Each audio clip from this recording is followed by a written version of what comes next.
Muito boa noite, senhoras e senhores. Está começando para todo o Brasil, diretamente dos estúdios Abner Saron, aqui no Pod Abner, o Pod Abner. Seja muito bem-vindo, meu nome é Abner Saron, para você que não me conhece, eu sou o maior imitador do Brasil e estamos hoje aqui para falar sobre o tema desse podcast, que será ideias idiotas que deram muito dinheiro. Novamente eu repito, por dar muito dinheiro não quer dizer que seja uma ideia boa, tá? Uma ideia porque dá muito dinheiro não quer dizer que seja boa. Eu posso citar várias ideias aqui que deram muito dinheiro, mas não eram coisas boas, não eram ideias que deram certo. Deu certo só para quem fez, para quem abraçou a ideia, investiu naquilo, ou o cliente em si não deu certo. Por outro lado, às vezes uma ideia, muito provavelmente quando você chegar para alguém e falar assim, eu tenho uma ideia muito boa, eu tenho uma ideota.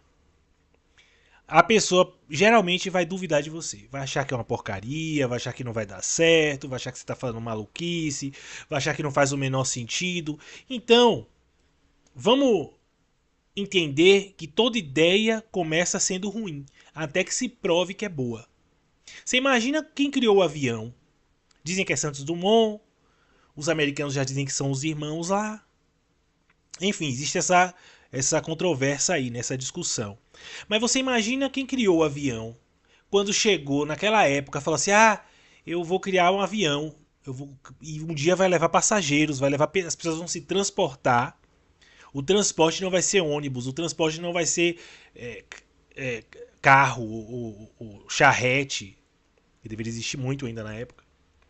E as pessoas provavelmente falaram: velho, você é louco, esse cara é maluco, pô. O cara quer criar um negócio que voa e ainda levar várias pessoas. Faz o menor sentido. Criaram e deu certo. Hoje é o transporte que mais utilizado para viagens longas. É avião. Possibilitou a gente cruzar o oceano, ir para outro continente, do outro lado do mundo, no Japão. É possível você ir em o quê? Umas 30 horas? Por aí, umas 30 horas. Então, uma ideia ela sempre começa como uma idiota, como uma ideia ruim. Depois você vai conseguindo, você mesmo vai entendendo o que é uma boa ideia. E é sobre isso que nós vamos falar hoje. Sobre várias ideias que deram muito certo, que as pessoas ganharam muito dinheiro e são idiotas. São ideias idiotas. São coisas que você fala assim, não, velho, mas isso é brincadeira. Pô, ninguém vai ganhar dinheiro com isso. Pô, mas isso é ruim, pô. Isso é uma porcaria. Quem vai comprar isso? E foram lá, fizeram e deu certo. Se você não acredita na sua ideia ou naquilo que você acredita, que você diz acreditar, ninguém vai acreditar por você. Se nem você acredita na sua ideia, quanto mais os outros. Porque ninguém tem obrigação de acreditar na sua ideia. Ninguém tem obrigação de acreditar em você. Ninguém tem obrigação de falar, não, pô, isso aí que ele tá fazendo é bom, isso aí vai dar certo. Principalmente quando é uma coisa que sai muito fora da caixinha. Como o que nós vamos ver agora, antes de mais nada, antes de tudo, que é a criação do YouTube. Você imagina que há algum tempo atrás as pessoas não tinham facilidade, era difícil de você conseguir uma câmera para filmar qualquer coisa, era caríssimo. Uma câmera era um artigo de luxo, uma pessoa ter uma câmera que filmasse minimamente direito, numa qualidade péssima, mas que para a época era aceitável, era até boa. Na questão de fita cassete, videocassete, o pessoal usava videocassete. Eu não sei de que data você é, de que geração você é, mas tem pessoas que nasceram em determinados anos aí, já pessoas adultas, que não sabem o que é videocassete, que não tiveram videocassete. E videocassete era um negócio que hoje a gente olhando, a gente fala, velho, que coisa arcaica. Mas na época devia ser algo super surreal e moderno quando surgiu, entendeu? As pessoas falam, nossa, TV. Era bizarro, era de tubo, não sei, e na época devia ser uma coisa, meu Deus. E o YouTube vem de uma época em que era muito difícil você filmar qualquer coisa. Se eu não me engano, quando o YouTube chegou, o celular estava se tornando, começou a se tornar ali mais comum. Se não me falha a memória, tá? Foi quando o celular começou a ter câmera, que dava pra filmar alguma coisa. Porque o que acontece? Olha, eu peguei isso aí. Em 2012, você tinha um celular que era considerado moderno e você tentava filmar e não conseguia porque a memória não dava. Eram segundos que você conseguia filmar. Ou você tinha que apagar tudo que tinha no seu celular para você conseguir fazer um videozinho de 1 minuto. Era bizarro. Era mais para você tirar foto do que para você filmar. A melhor câmera que eu tive de celular foi um BlackBerry. Eu tive um BlackBerry que era considerado um celular de luxo, um celular top. E na verdade, eu não comprei esse BlackBerry, tipo, antes das operadoras, como era novidade, celular, não sei o que eles estavam tentando popularizar. Você que tinha um plano pós, você recebia, você podia parcelar o celular ou ganhava de graça um celular junto com a sua linha, tá ligado? E aí eu assinei o plano pós e eles me deram um celular BlackBerry. Eu podia escolher entre o BlackBerry e outro, lá eu escolhi o BlackBerry, porque era bonitão, pá, e quebrou rapidão, tá ligado? A primeira queda que ele levou, ele quebrou. Mas o BlackBerry era considerado um celular top. E aí eu usava, mas eu não conseguia gravar muito. Porque a memória não conseguia, velho, não chegava. E isso eu já tô falando de uma época já moderna, o celular já estava popularizando. Então, naquela época quando se criou o YouTube, era algo assim, tipo hoje você querer criar algo relacionado ao espaço. Eu vou criar algo relacionado a turismo espacial. É tipo isso. Você criar um site naquela época para as pessoas fazerem vídeos e postar é como você criar hoje um site para as pessoas retratarem turismo no espaço. É isso. É impossível? Tá perto de acontecer? Tá. Mas é uma coisa que as pessoas veem como distante. Não, não. Apertei errado aqui. As pessoas veem como algo distante. Porque a corrida espacial, do turismo espacial, ainda está começando. Ainda não existe turismo espacial. Quer dizer, existe, viu? Existe sim. Existe um avião que te leva fora da Terra e volta. Você consegue ver fora. Ele não chega a sair, parece. É algo assim.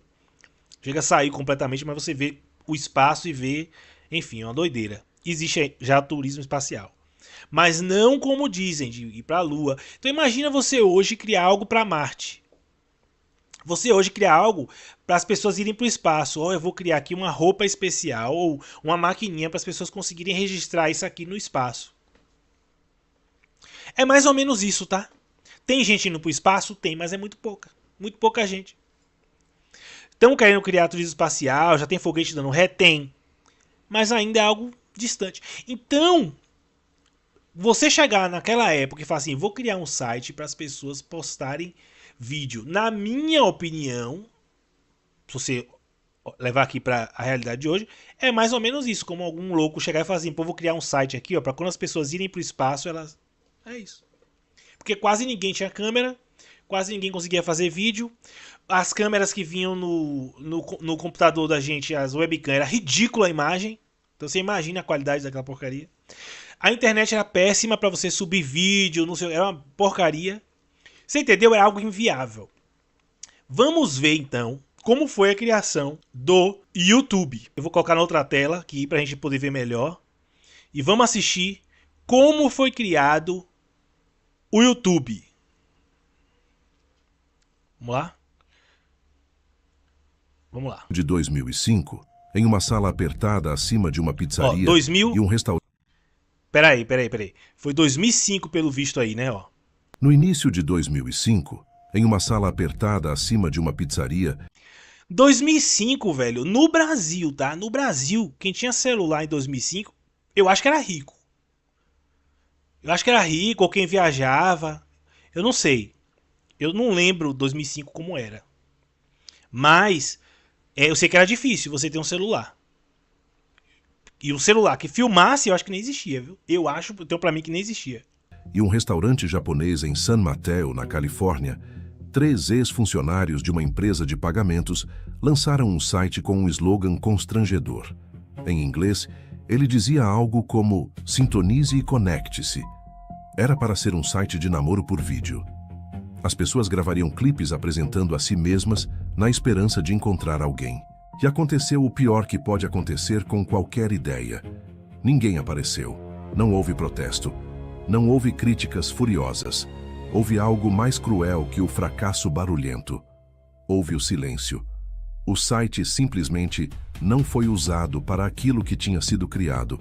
E diante desse vazio, esses 3 homens tomaram uma decisão que quase ninguém tem coragem de tomar.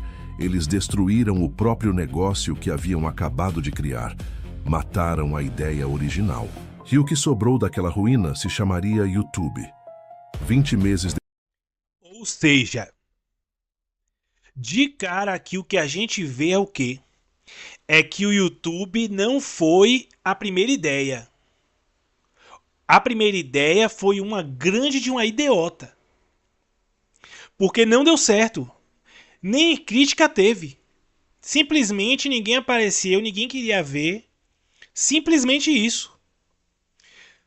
Aí eles resolveram, pelo que eu tô entendendo aqui, deixa eu chegar mais pra cá, porque tá ruim aí, né, pra mim. Pelo que eu tô entendendo, aí eles resolveram meio que refazer ou fazer, tirar tudo que eles tinham feito no site, aí ficou só a funcionalidade, o resto da funcionalidade do site, que pelo visto era isso de vídeo. Vamos entender. depois, valeria 1,650 bilhões de dólares. Essa é a história de como um fracasso silencioso se transformou no maior palco da história da humanidade. E de como 3 amigos que se conheceram não numa garagem mítica, mas dentro de uma empresa de tecnologia, construíram algo que hoje se estima valer mais de $500 bilhão. A pergunta que move tudo o que você vai ouvir é simples e desconfortável. Como algo que nasceu condenado se tornou inevitável?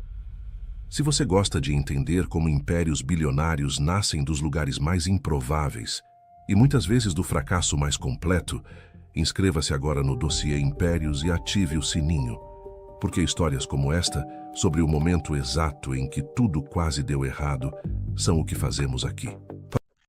Não esquece de se inscrever também aqui no canal e deixar o seu like, tá? Isso é muito importante pro canal e não custa nada, beleza? Para entender por que o YouTube só pôde existir naquele momento, é preciso voltar ao começo dos anos 2000 e lembrar como era a internet. Naquela época, assistir a um vídeo no computador era uma tortura. Você clicava num link e então esperava. Esperava enquanto uma barra de carregamento se arrastava. Esperava enquanto o vídeo travava a cada poucos segundos. Muitas vezes, era preciso baixar programas específicos, instalar reprodutores que brigavam entre si, lidar com formatos incompatíveis. A banda larga... Um vídeo antigamente no computador era como se fosse você ter uma máquina boa para rodar o GTA. Você streamar, você pegar uma máquina aí de 50 pau, com uma placa de vídeo top, placa-mãe, tudo top, para você poder rodar um jogo top, sem travar, sem lag, e funcionar. Isso era para você assistir um vídeo na internet quando os caras resolveram criar o YouTube. É o que eu tô falando, é como se eles estivessem criando algo para as pessoas fazerem no espaço hoje. A larga ainda era nova e frágil, e não estava nem claro se a infraestrutura nascente da internet seria capaz de reproduzir vídeo dentro de um navegador de forma instantânea, sem complicação. Havia uma frustração silenciosa no ar. Bilhões de pessoas começavam a ter câmeras, primeiro nas filmadoras, depois nos primeiros celulares. Gravavam momentos, mas não tinham para onde levar esses vídeos. Celular nessa época era considerado arma branca. Era tão grande o celular que era considerado arma branca nessa época. Compartilhar um clipe com um amigo do outro lado do mundo era praticamente impossível para uma pessoa comum. O conteúdo existia, mas estava preso. E foi exatamente essa parede invisível, esse atrito que todo mundo sentia, mas ninguém sabia resolver, que abriria a porta para 3 engenheiros e um designer que vinham de origens completamente distintas. O primeiro deles era Chad Hurley. Nasceu em Reading, na Pensilvânia, em 24 de janeiro de 1977. Não era engenheiro de formação, era designer. Estudou design na Universidade da Pensilvânia, em Indiana. Tinha um olhar voltado para a estética, para a experiência, para como as coisas pareciam e como as pessoas se sentiam ao usá-las. Num mundo de programadores obcecados por código, Hurley enxergava o que o usuário comum veria primeiro. Ó, eu vou colocar aqui só para acelerar um pouco pra gente não ficar também nessa velocidade do vídeo aí, que tá muito lenta. Perder rapidinho aqui, ó, pronto. Só No pra... início de 2005, Ó, peraí. Ó. era Steve Chen. Steve era imigrante. Nasceu em Taiwan e foi levado para os Estados Unidos aos 8 anos de idade. Imagine uma criança atravessando o oceano, chegando a um país onde tudo é estranho, onde até o idioma precisa ser reconstruído do zero. Essa experiência de deslocamento, de se adaptar a um mundo novo, fazia parte de quem ele era. Não vinha da pobreza, mas vinha da necessidade de se reinventar para pertencer, que o terceiro tinha a origem mais improvável de todas. Jawed Karim nasceu em 28 de outubro de 1979, em Merseburg, na Alemanha Oriental, na Alemanha comunista, filho de pai bengali. Você vê, é algo tão improvável que várias pessoas se juntaram de vários lugares, né? Tipo assim, 3 amigos de lugares completamente diferentes, né? E acabou dando algo certo. Ou seja, tudo era meio que doideira. Tudo era meio que... Não eram caras que cresceram juntos num lugar e eram todos da mesma cultura, do mesmo... Não. Completamente diferente a parada. E mãe alemã. Pense nisso por um instante. Uma família que viveu sob o regime do outro lado do Muro de Berlim e que no início dos anos 90 atravessou esse muro, atravessou continentes, até chegar aos Estados Unidos. A trajetória de Karim cruzou a Guerra Fria, 2 continentes e um oceano, antes de desembocar no Vale do Silício. Não havia caminho mais distante até aquela sala em San Mateo. Chen e Karim se conheceram estudando ciência da computação juntos na Universidade de Illinois, em Urbana-Champaign. Os 3 acabaram se encontrando no mesmo lugar, uma empresa de pagamentos pela internet chamada PayPal. Eram funcionários iniciais, daqueles que entram cedo, quando a empresa ainda está se formando, e que aprendem na prática como uma ideia vira um produto, como um produto vira um negócio e... Só um detalhe aqui, viu? Você é muito com quem você anda, tá? Se você só anda com pessoas que vivem dentro de uma caixinha, em um meio onde qualquer coisa que saia de uma bolha não é possível, provavelmente você não vai conseguir criar nada bom, nada que vai te levar à frente dos outros. Você só vai sempre seguir a manada. Tá? Você vê que todo mundo que trabalha nessas empresas aí, ó, que eram novidades, né? Empresas de pagamento, coisa e tal, PayPal, não sei o que eram empresas inovadoras, ousaram inovar. Se você anda com um monte de gente que não pensa em inovar, que quer ficar ali no mesmo lugar, na CLT, você vai ser CLT. Não que seja ruim ser CLT, tá? Mas se você quiser, se é o seu desejo, desde que você ganhe bem, dane-se. Mas você vai ser aquilo ali. Se você andar com pessoas que... Se você quer trabalhar com criatividade e você anda com pessoas que não são criativas ou que não são abertas à criatividade, que querem ficar sempre ali dentro de um... Ah, não, tem que ser isso aqui, bitolada. Velho, você não vai conseguir ser uma pessoa criativa. Se você andar com gente que pensa diferente de você e você tá querendo fazer algo, essas pessoas provavelmente vão te atrapalhar. Tá? Ou seja... Se afaste de todos os seus amigos. Não, geralmente, vou falar aqui a real, geralmente as pessoas mais próximas de você, principalmente sua família, são as que menos vão acreditar que você vai conseguir fazer algo. Isso é fato, tá?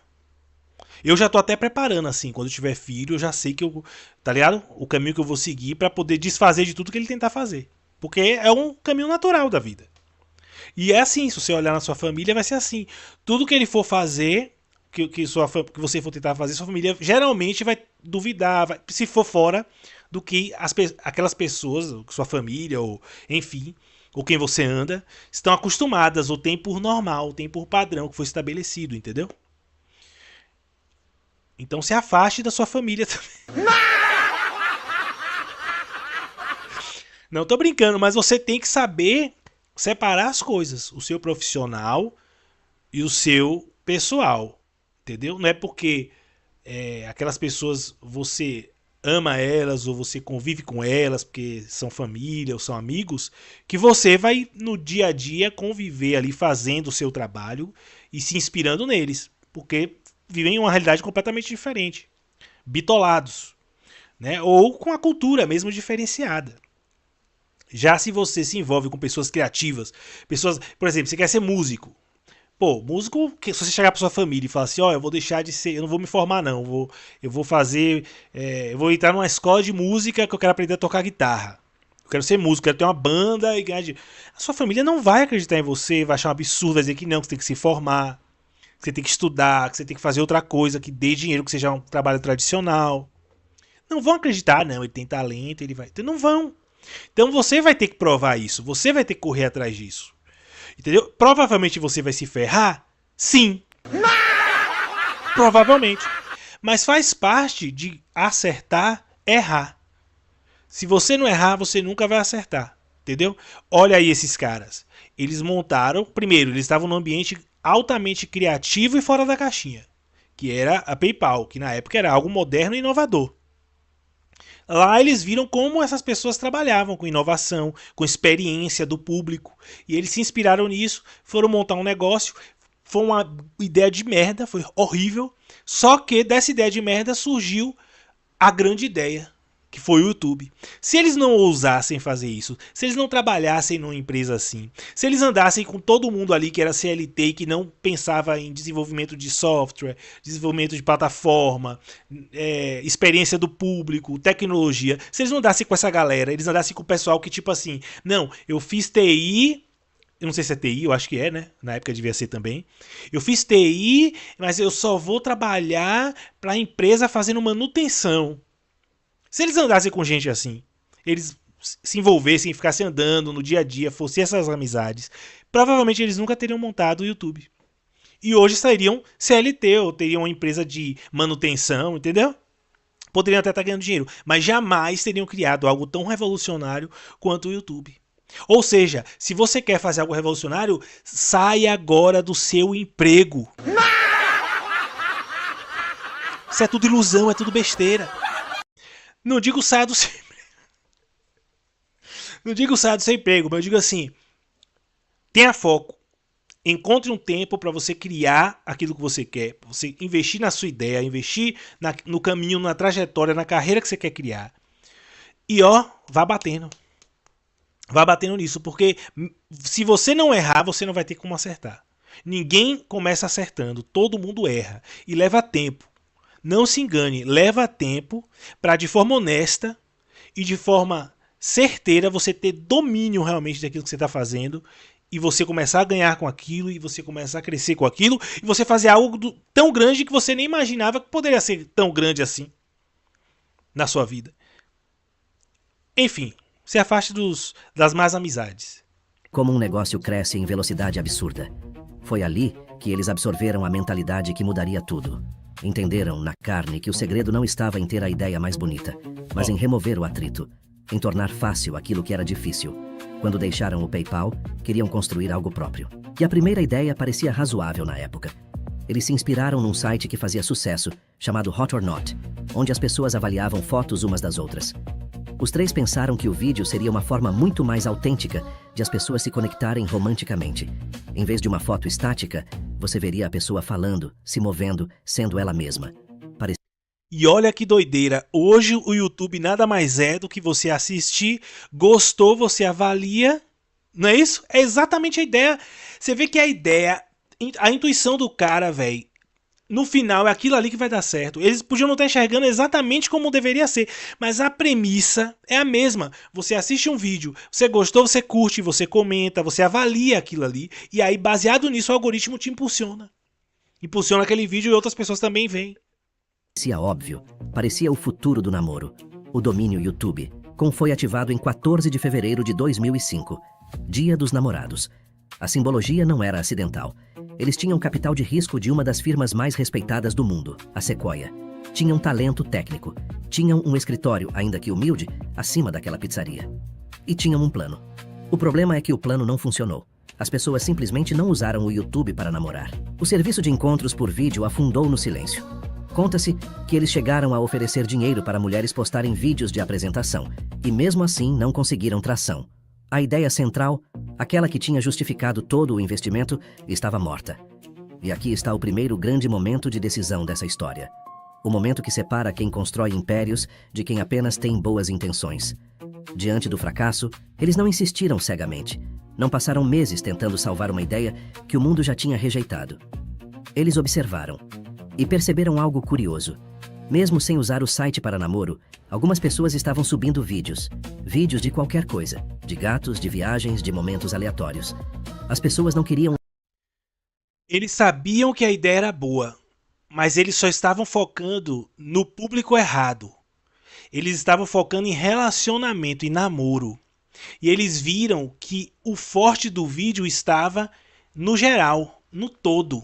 Na variedade de assuntos e não em um nicho de namoro, de relacionamento. Você vê que a ideia era boa. Eles sabiam, mesmo dando errado, eles sabiam que a ideia era boa, pô. Porque uma ideia geralmente surge de algo que você viu, alguma necessidade que você entendeu que existe. Porém, às vezes o foco, a direção tá errada. Você entendeu? Mude de direção.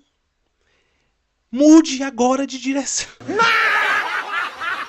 Não, mas eu tô falando sério, é isso mesmo. Você, às vezes, está tendo boas ideias, está tendo... Pô, você sabe que o caminho é aquele, mas às vezes o nicho.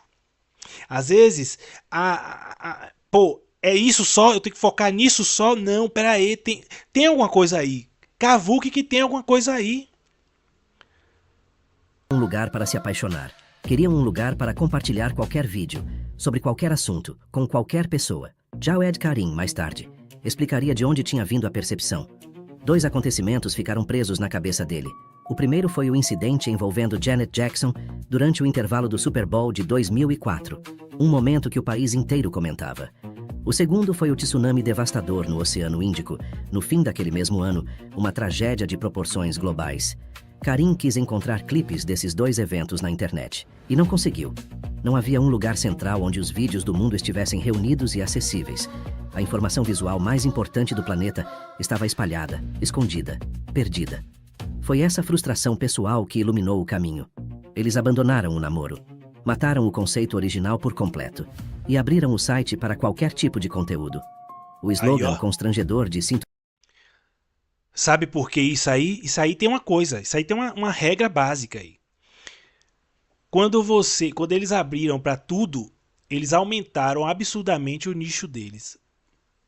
Eles deixaram as pessoas escolherem qual nicho elas postariam o vídeo. E aí as pessoas que estivessem interessadas iam. Mas você vê que é uma ideia tão hoje em dia parece algo tão óbvio, né? Você postar vídeo na internet, por onde que eu vou encontrar vídeo? É tipo Google, tipo procurar, fazer uma pesquisa na internet. É algo tão básico e simples. E já existiram outros buscadores sem ser o Google. Né? Se eu não me engano, o Yahoo, cadê? Era era também um buscador, tipo Google, né? Mas o que vingou foi o Google. Aí entra marketing, entra a hora certa, entra a forma de fazer, enfim, inovação, cultura. Mas parece tão óbvio hoje as coisas. E às vezes você tem uma ideia tão óbvia, que parece tão óbvia, você fala assim, não, mas isso é muito óbvio, velho. Se eu tô pensando nisso aqui, um monte de gente pensou também. Mas às vezes as pessoas não executaram. Ideia todo mundo tem. Executar e da maneira certa, você só vai aprender fazendo. Você só vai aprender indo lá e quebrando a cara, bichão. Você não vai aprender lendo, fazendo faculdade, pesquisando, não. Isso aí é a teoria. A prática você só vai aprender fazendo.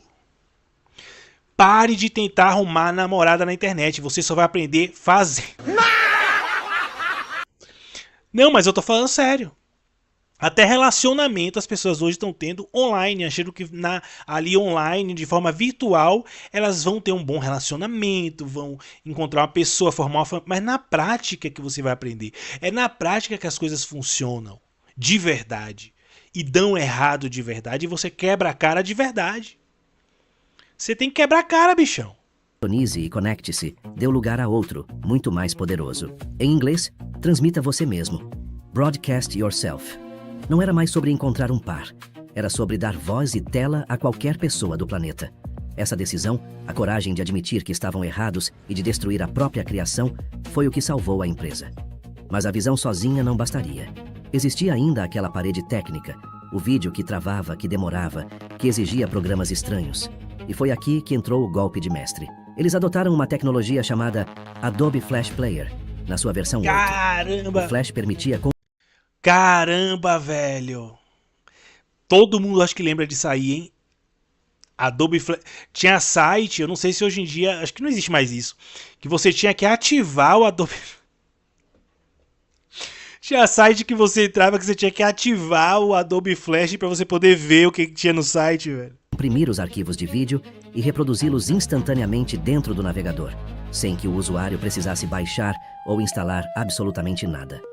Você clicava e o vídeo simplesmente tocava. Numa época em que a banda larga mal sustentava isso, eles encontraram a forma de fazer funcionar. Pode parecer um detalhe técnico menor. Não é. Foi tudo. Esse foi o atrito que matava todos os concorrentes. Outros sites de vídeo existiam, mas eram difíceis, lentos, frustrantes. O YouTube removeu o obstáculo. Tornou simples aquilo que era complicado. E essa lição, aprendida lá dentro do PayPal, de que remover o atrito é mais valioso do que adicionar funções, foi o verdadeiro... Olha que lição a gente aprende só nisso aqui.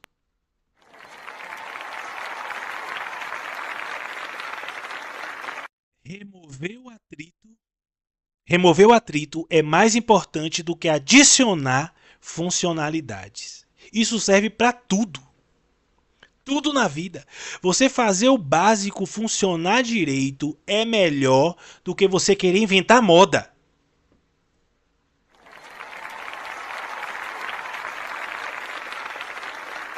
Às vezes não. O ser humano tem isso. Ele cria uma ideia às vezes que a premissa é muito boa. A premissa é excelente, mas ele fala, não, é muito simples.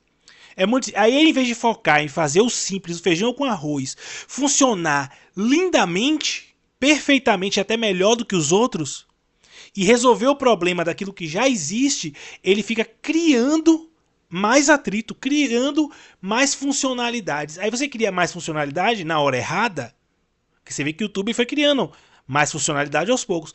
Você cria na hora errada ali, que é no começo, que é quando o básico tem que funcionar, você esquece de focar na premissa do produto principal e fica focando em devaneios, tirando o foco do produto, que tem aquela coisa, e aí no final nada funciona direito. Enquanto quem foca no feijão com arroz, em fazer o feijão com arroz ser muito bom, tão bom que as pessoas vão querer comer aquele feijão com arroz todo dia ali com a pessoa e não com o outro, ganha do cara que está inventando um monte de prato, um monte de coisa, e nada é bom, nada é gostoso. Eu levei pra comida porque eu acho que eu vou comer alguma coisa aqui, que eu acho que eu tô com fome.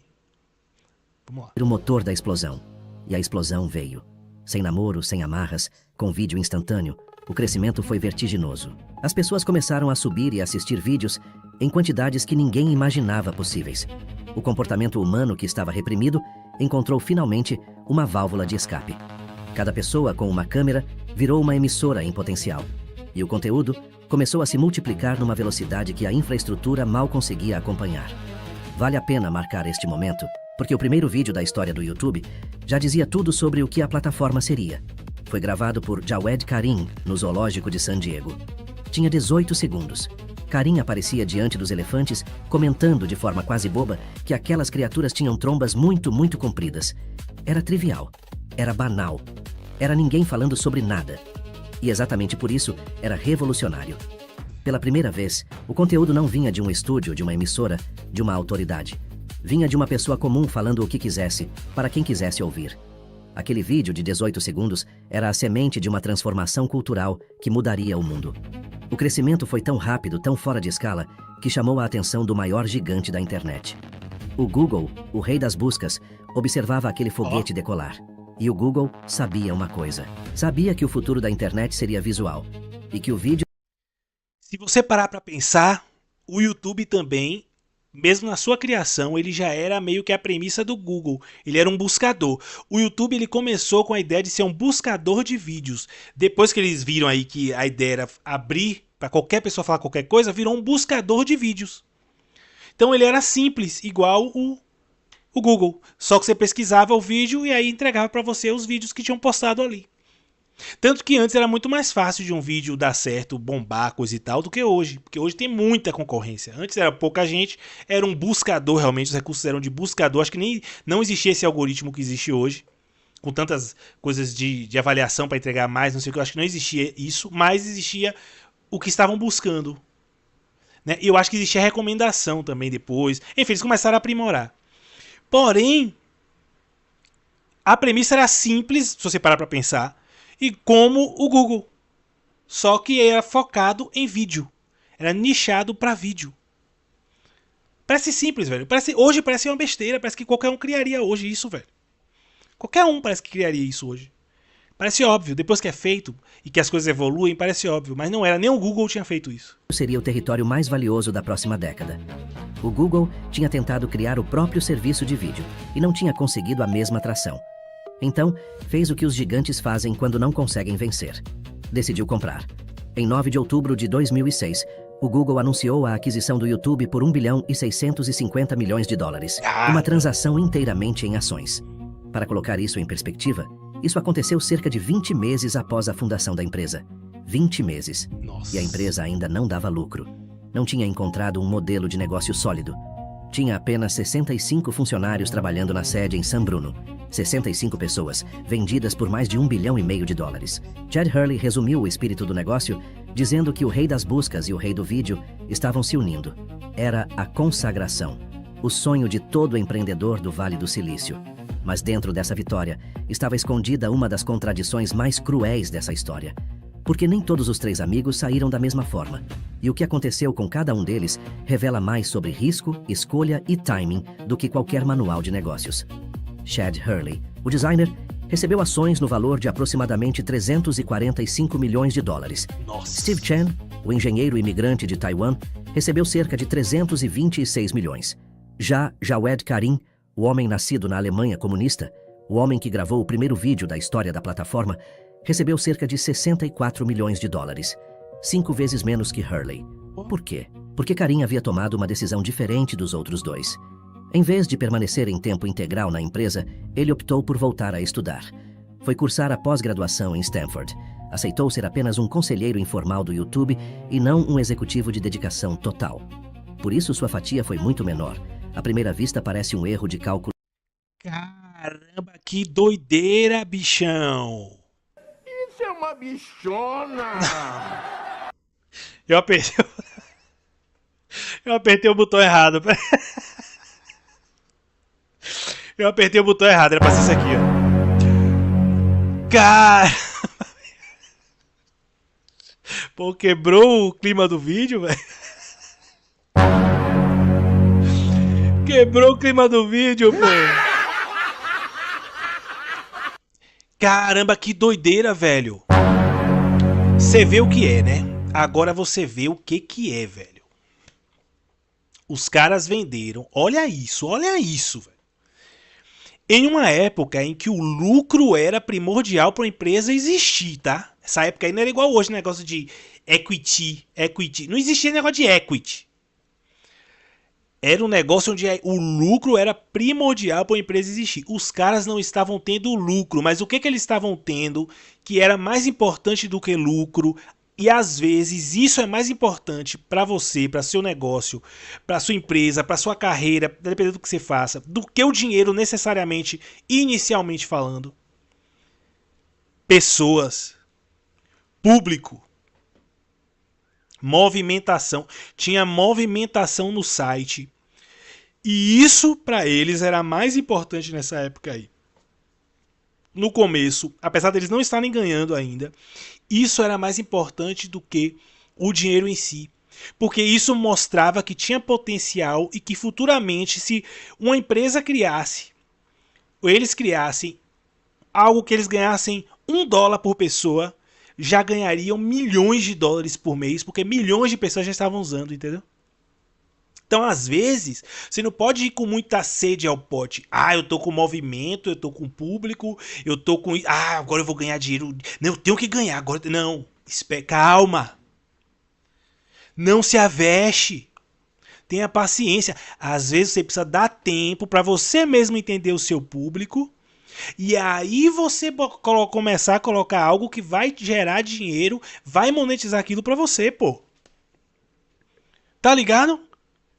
E às vezes a pressa, a galera vai com tanta pressa de fazer a coisa acontecer que deixa de ganhar muito mais pra frente por conta dessa pressa. Outra coisa interessante, um deles aí, olha que doideira, velho. Deixou de ganhar aí aproximadamente mais de 200 milhões, né? Pelo que eu entendi.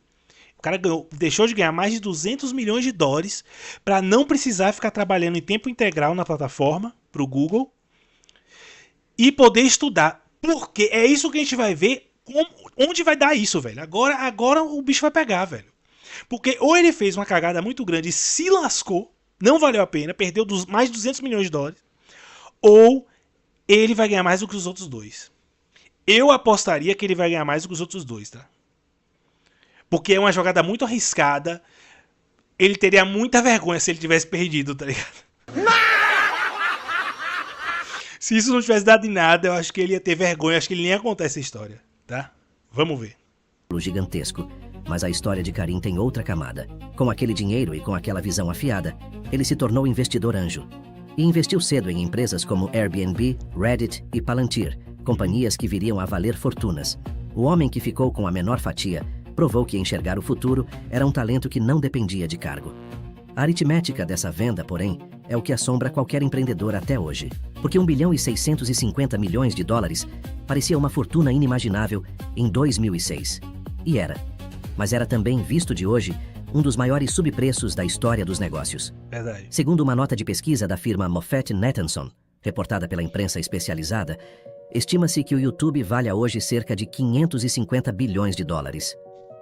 550 bilhões. Isso representa um aumento de aproximadamente 333 vezes sobre o valor pago em 2006.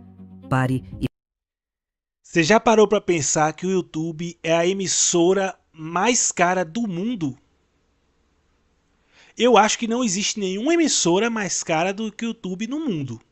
500 bilhões de dólares? Eu acho que não existe. Na internet, numa plataforma onde qualquer pessoa pode postar um vídeo, os caras construíram a emissora mais cara do mundo. Pense no peso dessa conta. Os fundadores entregaram por 1,5 bilhão algo que se tornaria mais de meio trilhão de dólares. É a aritmética cruel do vender cedo demais. E é a pergunta que persegue todo criador de empresa. Você teria tido coragem de segurar? De recusar uma fortuna garantida na mão, apostando que ela poderia se multiplicar por centenas de vezes num futuro incerto? Ou teria feito exatamente o que eles fizeram, pegando o dinheiro seguro de uma empresa que ainda não dava lucro? Não existe resposta fácil, e é por isso que essa decisão ainda ecoa décadas depois. Sob o comando do Google, o YouTube deixou de ser um foguete arriscado e se tornou uma força da natureza. Os números de hoje são quase incompreensíveis. A plataforma tem cerca de 2 bilhões e 700 milhões de usuários ativos mensais, quase um terço de toda a humanidade. Em 2025, os serviços de consumo do Google e do YouTube somavam mais de 325 milhões de assinaturas pagas. E então, veio o número que calou o mercado inteiro. No balanço financeiro divulgado no início de 2026, referente ao ano completo de 2025, a Alphabet, dona do Google, revelou pela primeira vez a receita total do YouTube como um valor isolado. Mais de 60 bilhões de dólares em um único ano, somando publicidade e assinaturas. Para se ter ideia do tamanho disso, a Netflix, líder mundial do streaming, reportou no mesmo período cerca de 45 bilhões de dólares. Também não tá fraca não, viu? A Netflix também não tá fraca não, hein? Depois eu acho que a gente vai ver como é que foi a história da Netflix pra ver se não foi uma ideia idiota também que deu certo, hein? Porque eu vou te falar, tá perto. Não tá longe não. E a Netflix é bem mais nova do que o YouTube, né? Eu acredito que seja bem mais nova do que o YouTube. E assim, vamos lá, o que ele fala aí. Você teria coragem de vender uma empresa? Claro que teria, velho. Eu acho que talvez eu ficasse com uma porcentagem dela. Não vendesse toda. Se eu tivesse essa opção. Se o cara não me desse a opção, eu falasse, assim, não, ou você vende ou eu levo e dane-se. Velho, eu vou te falar uma coisa. Ninguém precisa de mais do que 300 milhões de dólares. Eu tô falando besteira aqui? Ninguém precisa de mais do que 300 milhões de dólares. O maluco lá pegou só 60 milhões de dólares, investiu em outras empresas e multiplicou e... Enfim, ele vai falar aqui provavelmente ainda no que deu o investimento do cara. Ele não vai deixar a gente na mão, não é possível. Mas Airbnb, não sei o que, isso aí, velho, cresceu pra caramba. Então se o cara investiu nisso, ele ganhou uma fortuna se ele investiu no começo. Então ninguém precisa de mais do que 300 milhões de dólares. Pra mim tá bom. Não precisa mais do que isso. Eu venderia, se fosse eu, venderia. Porque não estava dando lucro. Porque óbvio que uma empresa gigante vai dar muito mais estrutura e capacidade dessa empresa se manter no mercado e se consolidar. Às vezes você se apega muito à sua criação e você não quer vender, sendo que poderia te dar lucro. Não digo, pô. Deixa pra lá, eu ia falar besteira aqui, uma piada besta. Mas, enfim, às vezes você se apega tanto àquilo que você criou que você fala, ah, não, pô, vou me apegar, não. Em vez de você pensar assim, não, eu vou criar outra coisa melhor, eu vou pra frente. Se eu criar isso aqui, eu consigo reinventar, eu consigo melhorar, criando outras coisas melhores que também vão me dar dinheiro. Não, a pessoa pensa naquilo ali, não, isso aqui é minha... Eu só vou criar isso aqui de bom, então eu vou ficar com isso aqui pra mim. Ou, ego, não, quero que seja assim assado isso aqui. Eles vão mudar, vão modificar. E perde dinheiro, perde de ter oportunidade de construir algo maior depois com dinheiro e mais independente. Que você não vai precisar ficar dependendo de ninguém, de dinheiro, de coisa, porque você tem. E você vai ser muito mais livre para criar. Entendeu? Já tem gente que não se apega a nada, que vende o próprio corpo. Tem gente que tá vendendo o corpo aí na internet. Tá? Que tá ficando pelado, tá? Que não se apega nem um pouco. E já tem gente que cria um negócio que poderia dar um dinheirão pra ela, tornar ela independente pra criar outras coisas melhores, e ela fica, não, isso aqui é meu, não, isso aqui vai valer mais no futuro. Sendo que óbvio que uma empresa maior vai levar pra outro nível, vai dar outra escala, e você, dane-se se você vai perder a ideia, se você vai, eles vão modificar o que eu fiz, dane-se.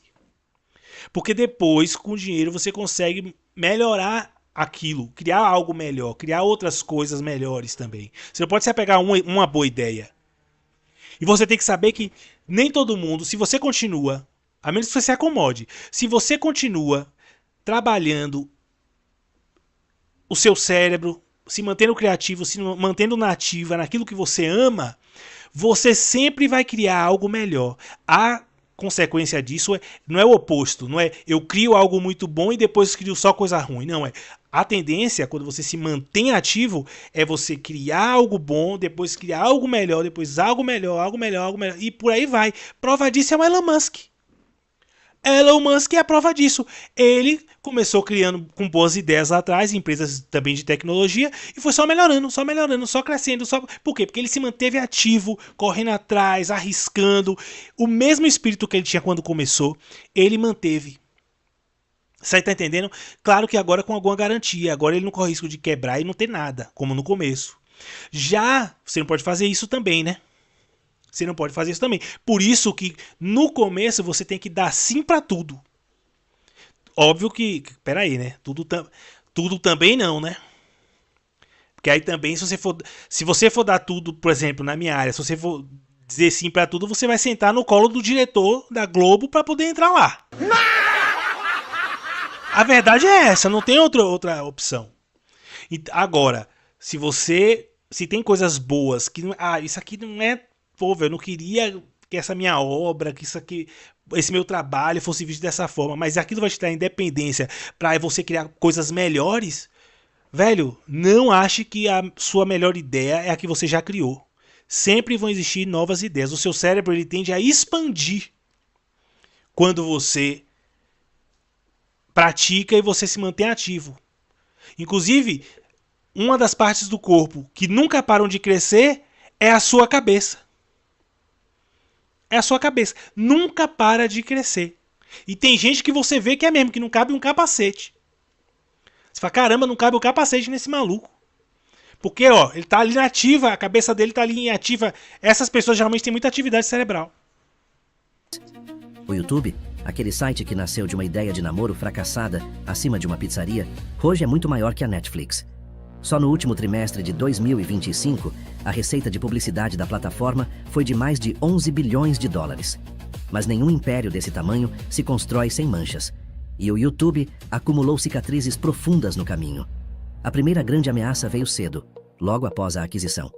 Em março de 2007, a gigante de mídia Viacom, dona de canais como MTV, Viacom. Nickelodeon...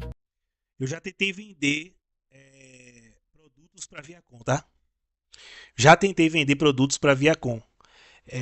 Conteúdos para eles. Sabe, gente, já enviei várias coisas para eles, me deram contato, coisa e tal, já conversei, mas na época eu não sei quem era, não sei se é a Viacom, eu sei que acho que a Paramount comprou a Viacom, eu acho. Viacom é uma empresa que ela tinha, se eu não me engano, a MTV, acho que tinha MTV, acho que tinha um canal também chamado, eu não sei se o Comedy Central, enfim, ela tinha vários canais, a Viacom. E eu tentei vender alguns conteúdos pra eles, mas eles, na época, era muito ideológico, pô. Era muito ideológico a parada deles. Então era muito difícil você conseguir penetrar lá ele, de alguma forma. e Comedy Central processou o YouTube e o Google. O valor exigido era brutal, mais de $1 bilhão em danos. A Viacom alegava que a plataforma exibia cerca de 160 mil clipes não autorizados de seus programas, lucrando com conteúdo que não lhe pertencia. Esse processo era existencial. Se o YouTube perdesse, todo o modelo da plataforma estaria em risco, porque significaria que ela seria responsável por cada vídeo que qualquer usuário subisse. A batalha jurídica se arrastou por anos. Em 2010, um juiz federal deu vitória ao Google, com base numa proteção legal chamada Porto Seguro, prevista numa lei de direitos autorais. Essa proteção dizia, em essência, que a plataforma não era culpada pelo que os usuários postavam, desde que removesse o conteúdo quando notificada. A Viacom recorreu, o caso foi reaberto. O YouTube venceu de novo, e finalmente, em 2014, a Viacom desistiu e fez um acordo, com termos que nunca foram revelados. O modelo da plataforma sobreviveu, mas o susto definiu os limites legais de toda a internet de conteúdo gerado por usuários. A segunda cicatriz foi mais sombria, e tocava no que há de mais sensível: crianças. Em 4 de setembro de 2019, a Comissão Federal de Comércio dos Estados Unidos e a Procuradoria de Nova York aplicaram contra o YouTube e o Google uma penalidade total de $170 milhões. A acusação Isso é uma cosquinha perto do que eles ganhavam, né? era de que a plataforma coletava ilegalmente dados pessoais de crianças sem o consentimento dos pais. Foi, na época, a maior multa já aplicada sob a Lei Americana de Proteção à Privacidade Infantil. E não parou aí. No mesmo período, estourou um escândalo ainda mais perturbador. Descobriu-se que predadores pedófilos estavam deixando comentários em vídeos familiares aparentemente inocentes, vídeos de crianças brincando postados por pais comuns.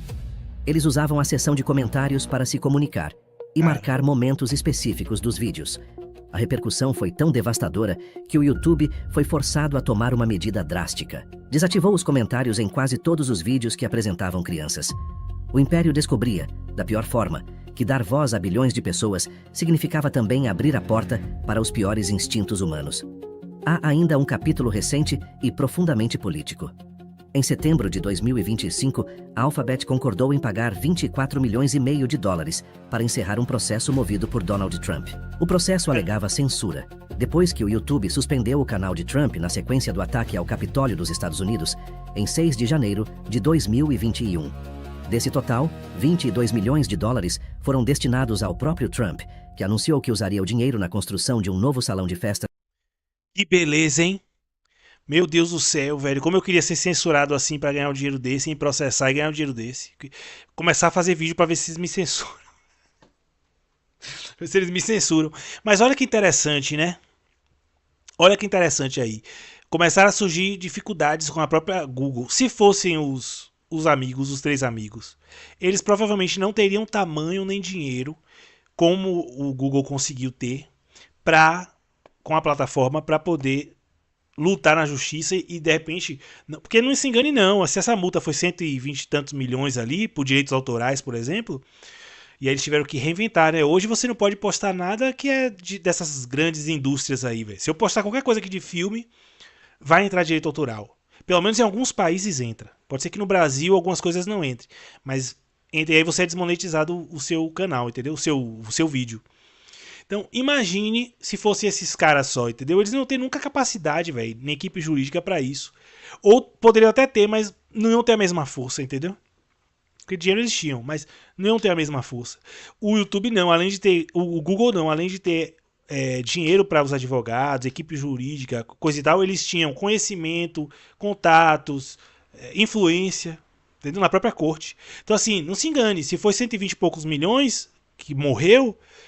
devem ter pedido muito mais do que isso. Devem ter pedido bilhões em multa. Se foi 20 milhões que o Trump ganhou com o processo porque eles censuraram, velho, provavelmente ele pediu muito mais do que isso. Entendeu? Aí no final eles conseguiram chegar a um acordo menor. Sempre é assim. Na Casa Branca. Isso revela uma verdade incômoda sobre o que o YouTube se tornou. Não é mais apenas uma plataforma de vídeos. É um ator político. Um poder que decide quem pode falar e quem é Total. silenciado, capaz de enfrentar e de negociar com presidentes. E em meio a todas essas batalhas, um dos momentos mais simbólicos da história da empresa veio justamente de dentro. De um dos próprios fundadores. Anos depois de sair, Jawed Karim, o homem do primeiro vídeo, viu o Google tentar forçar os usuários a usar uma rede social chamada Google Plus para poder comentar nos vídeos. Era uma imposição que irritou milhões de pessoas, e Karim decidiu protestar. Mas não fez isso com um comunicado formal. Ele voltou ao seu vídeo histórico, aquele dos elefantes no zoológico, né, o primeiro vídeo da plataforma, e reescreveu a descrição dele, perguntando de forma direta e irritada por que diabos ele precisava de uma conta no Google Plus apenas para comentar um vídeo. Aquele gesto, vindo do criador do primeiro vídeo da história do YouTube, ecoou pelo mundo inteiro.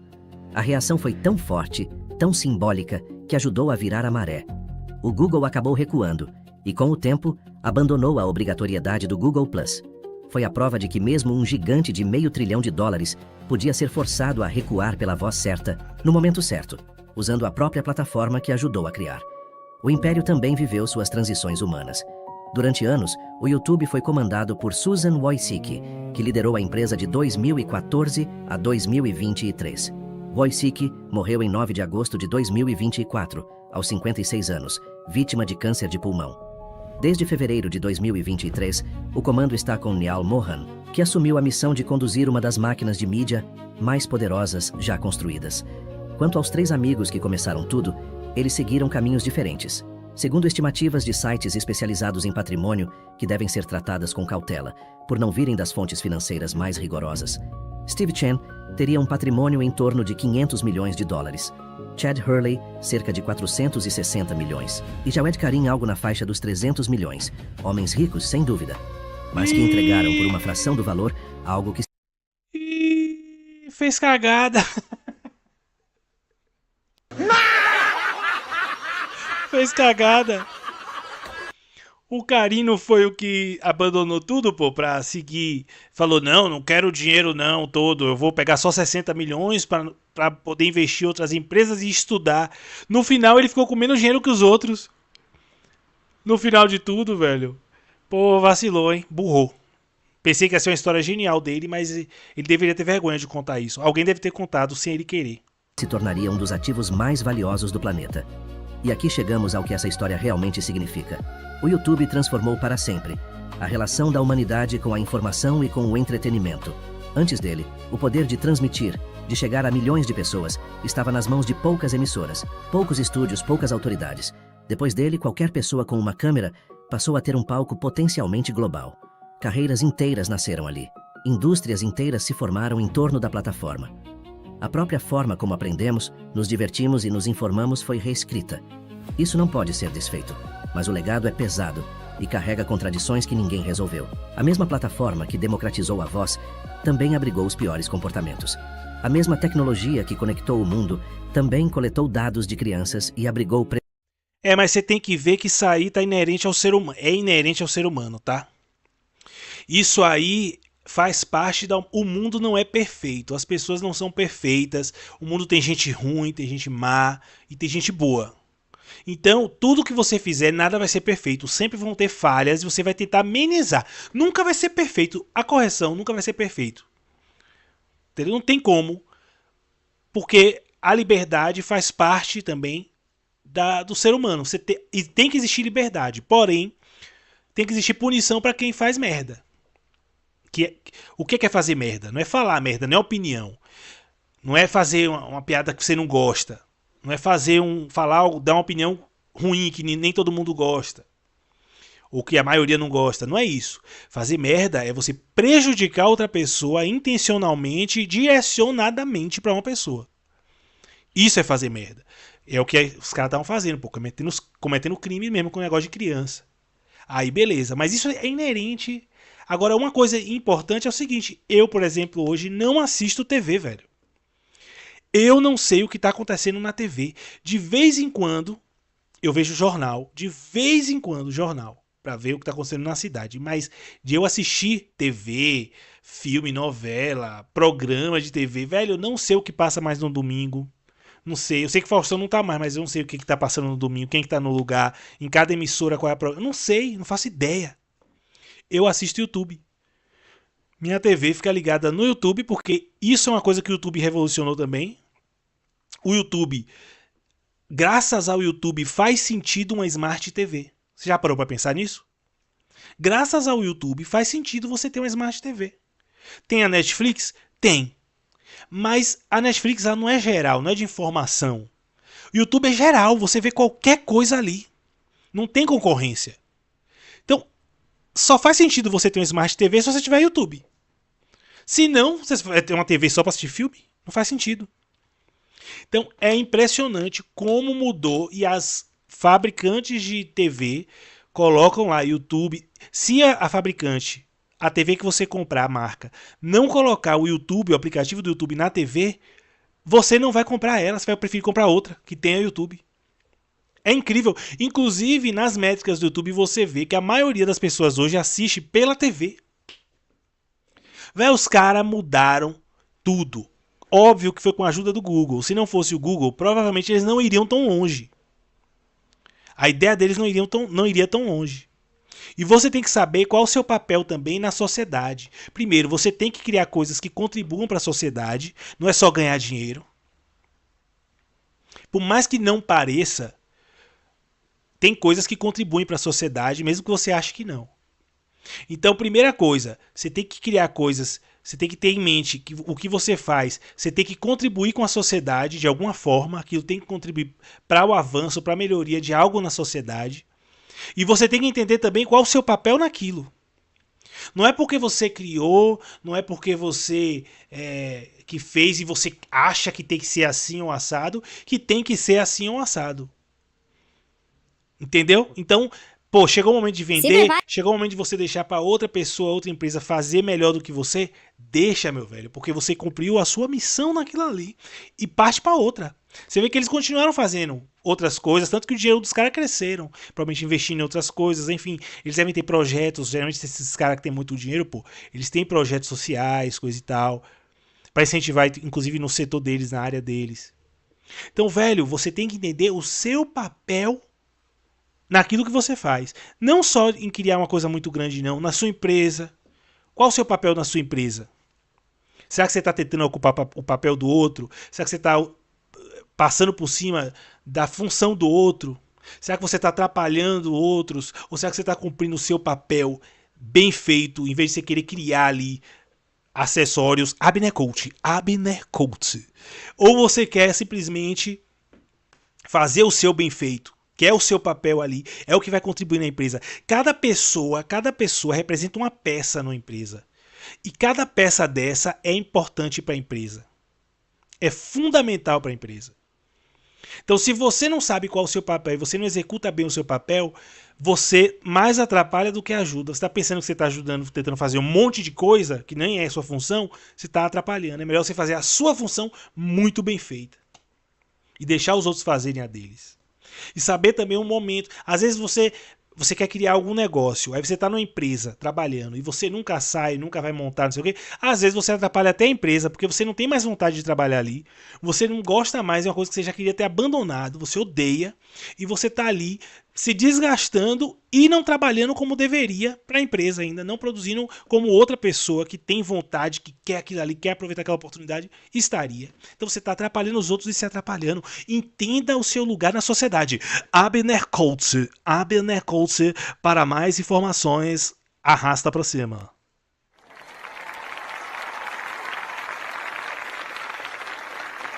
Agora vamos ver, por falar em papel na sociedade,